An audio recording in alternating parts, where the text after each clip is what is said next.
On December 6th, President Trump's words shook the world. He recognized Jerusalem as the capital of Israel, and whether he knows it or not, fulfilled his part in a frightening biblical prophecy. Because according to the final chapters of the Bible, our country and every American citizen are about to face its greatest tribulation. Only the church leaders know the true meaning of this biblical prophecy that is encrypted in the writings of 4 ancient prophets, inspired to send a warning across the centuries to all true Christians and patriots. Therefore, before watching this documentary, be forewarned. You are about to see how all the world's leaders and their armies are silently playing their part in the lead up to the greatest and darkest event in human history, an event that may leave 290 million Americans dead in its wake. Once you witness the chilling evidence of the words of our Lord coming true, there is no turning back. It will simply be impossible for you to go about your daily life like you used to before knowing the truth. But take comfort, for it is God's will that you are here now, so that you may have the time to prepare, and maybe grant you salvation from all the wickedness of our times. And if you're feeling skeptical right now, let me ask you one question. Who would have thought 70 years ago that the Jewish people would have a country to call their own? Only those who read Ezekiel chapter 37. That is what the prophet wrote 2,700 years ago. The hand of the Lord was on me, and set me in the middle of a valley. It was full of bones. Then he said to me, "These bones are the people of Israel, my people. I will take the Israelites out of the nations where they have gone. I will gather them from all around and bring them back into their own land. I will make them one nation in the land on the mountains of Israel." Word by word, the prophecy made by Ezekiel came true. In 1947, the nation of Israel was born after the horror of the Holocaust, symbolized by the Valley of Bones. Scattered for more than 2,000 years, the Jewish people come from all over the world into this new state and made it an economic and military power. Yet, it was not whole. Israel needed Jerusalem to become its rightful capital again, and that only happened with the support of President Trump. However, to the north of Israel, other biblical prophecies have come true. The prophets Isaiah and Jeremiah write about this Syrian civil war. This is what the prophet Isaiah says: "Damascus will no longer be a city, but will become a heap of ruins." And these are the words of Jeremiah: "Damascus has become feeble. She has turned to flee, and panic has gripped her. Anguish and pain have seized her. Surely her young men will fall in the streets." For 5,000 years, the capital city of Syria stood as one of the oldest and most prosperous cities in the world. But the civil war began in 2011 and turned it into a ruin. Not only do the prophets talk about the war, but also the refugee crisis and the deaths of its men fighting for one side or the other. The army of Syrian dictator Bashar al-Assad has been fighting the rebels backed by the United States, Israel, Turkey, Jordan, and Saudi Arabia, and ISIS terrorists. In 2015, Bashar al-Assad was at the brink of total defeat. Yet exactly at that time, another biblical prophecy was fulfilled. Ezekiel 38 tells of Russia coming to the border of Israel. The word of the Lord came to me: "Son of man, set your face against Gog of the land of Magog. I will turn you around, put hooks in your jaws, and bring you out with your army. In the latter years you will come into the land of those brought back from the sword, and gathered from many people on the mountains of Israel." One only has to look at the map of the world as it was known at the time of the prophet to understand. To the north of the Caspian Sea, we find the people known as Magog, inhabiting the land known as Rosh. Over time, the ancient name of Rosh became current-day Russia. Twice, Ezekiel says that Magog will bring his armies from the extreme north to the border of Israel. None other than President Ronald Reagan, a devout Christian, said many times he truly believed Russia to be Magog according to Ezekiel.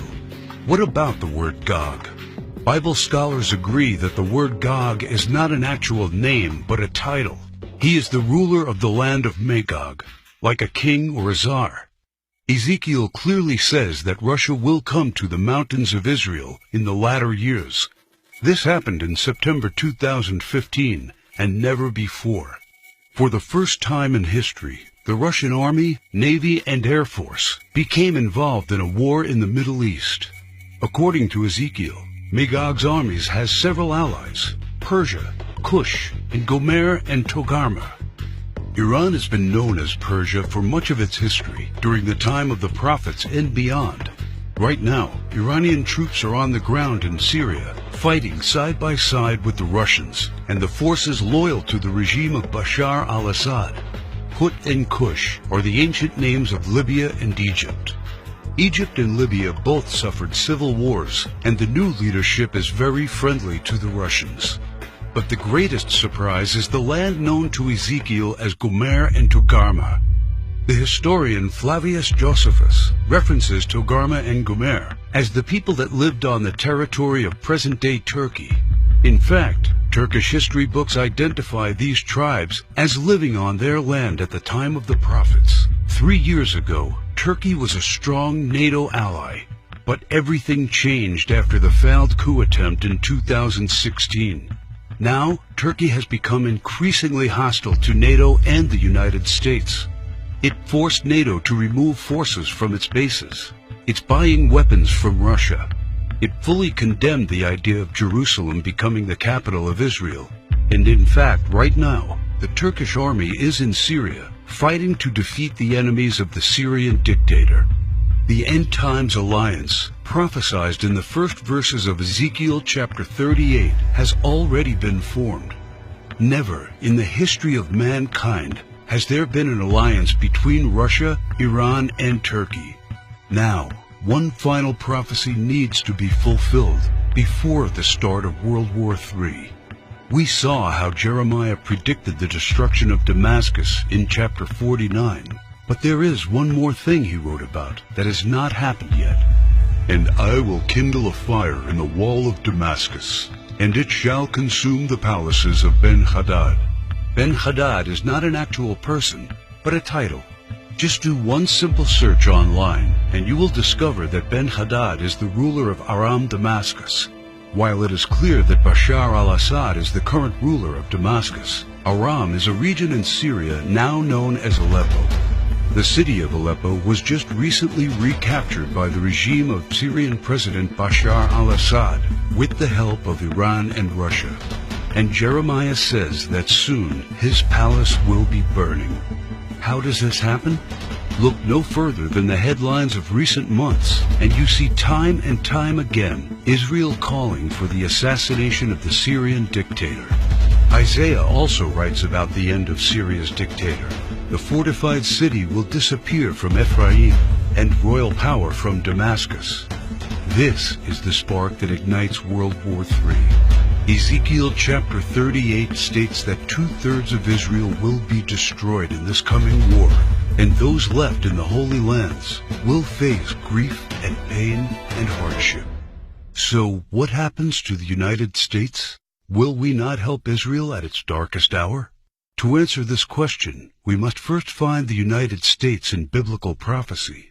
John the Apostle in the book of Revelation and Jeremiah and Isaiah talk about another end times nation in their writings, a nation called Babylon, or Mystery Babylon.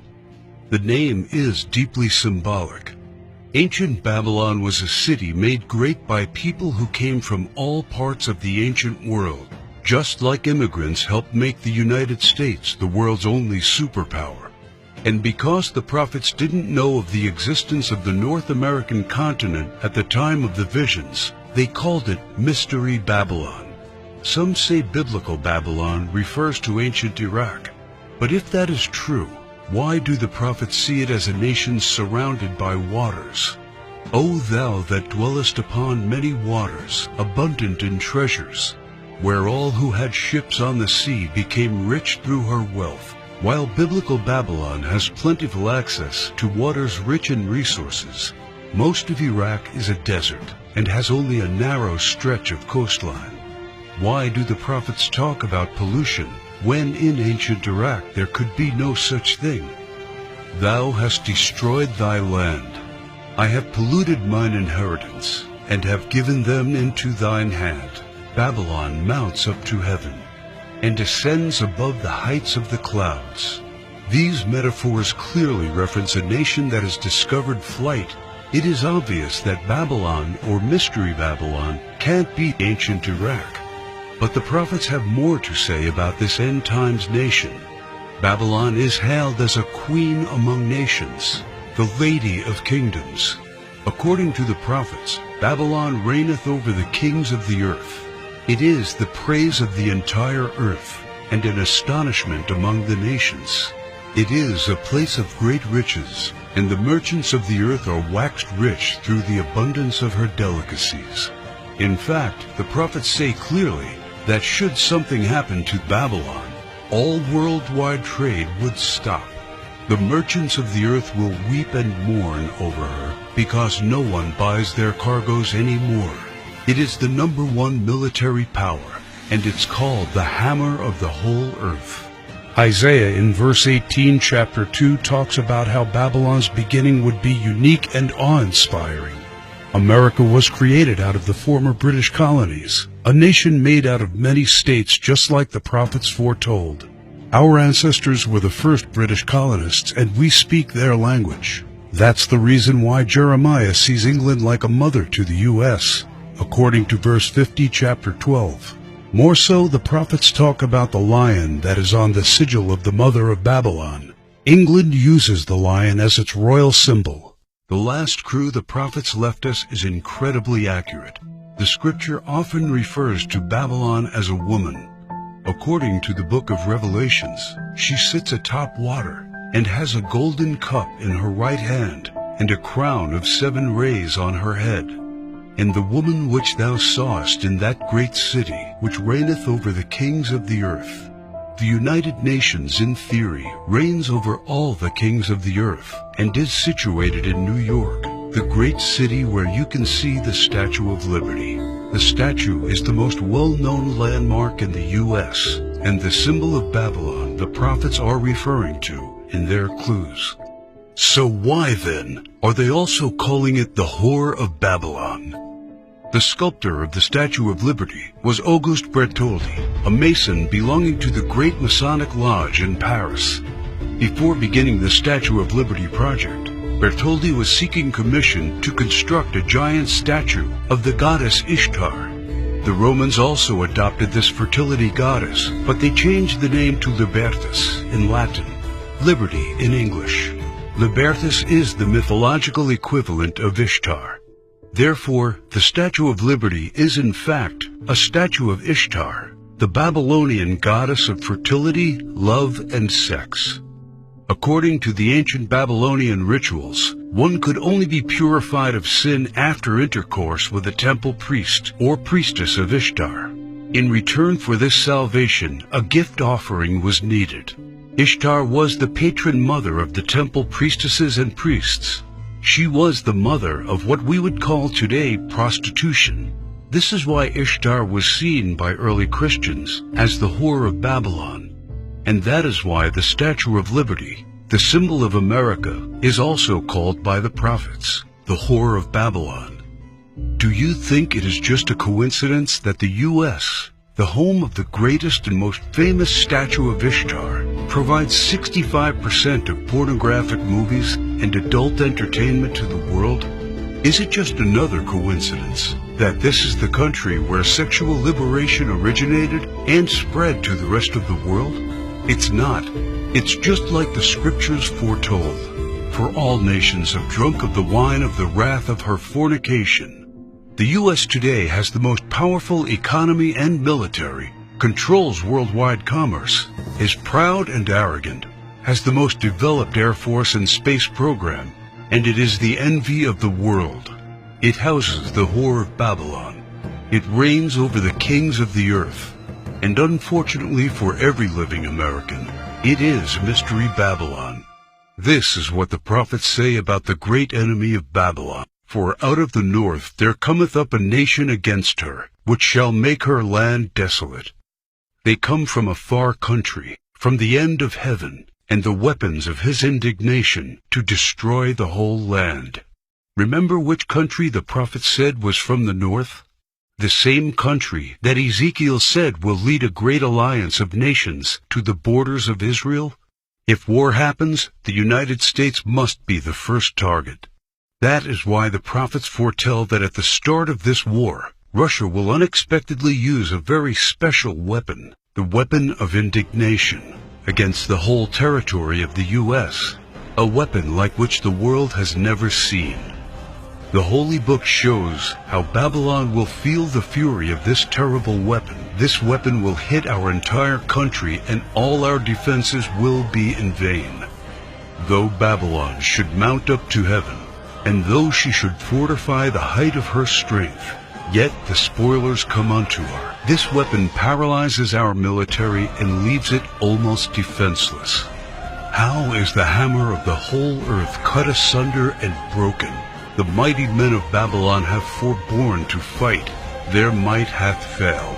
The broad walls of Babylon shall be utterly broken, and her high gates shall be burned with fire. She hath given her hand.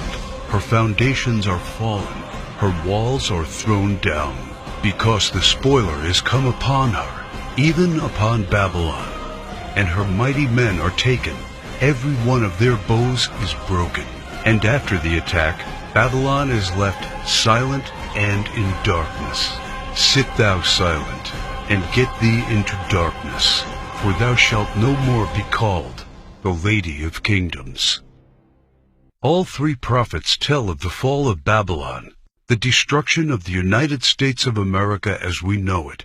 This is not an event that happened to ancient Babylon in the past. History has never recorded the fall of a state or a city in the way described by the prophets.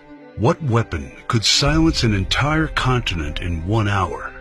The world has never seen one until a few years ago, with the creation of the electromagnetic pulse, or EMP. Over and over, think tanks like the EMP Commission, working for the Senate, have warned how this is the greatest and perhaps only real vulnerability of the United States. Yet no administration has done anything about it. We are completely unprepared for what's coming. Every report says the same thing.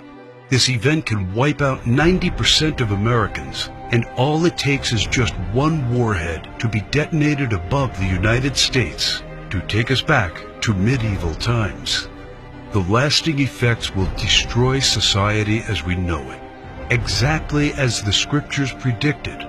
Therefore shall her plagues come in one day, death and mourning and famine. Without hospitals or pharmacies being able to function, people won't be able to take their necessary medication. Without running water, heat, and garbage disposal, diseases will break out. As cars and trucks stop running, market shelves will become empty. Desperate people will become looters, and there will be food riots. There will be no police, no law, no health care, no help. It will all descend into chaos and confusion, a complete collapse of everything we take for granted today. As the prophet Jeremiah says, "And it shall be, when thou hast made an end of reading this book, that thou shalt bind it to a stone, and cast it into the midst of Euphrates. And thou shalt say, Thus shall Babylon sink, and shall not rise from the evil that it will bring upon her. And this is the start of the time of tribulation and sorrows. For then shall be a great tribulation, such as was not since the beginning of the world to this time, no, nor ever shall be." And yet, the prophet shows that there is still hope. But the ones who endures to the end will be saved. The message couldn't be any clearer. The warnings are there so that only the ones who believe the words and warnings of our Lord and prepare will be saved.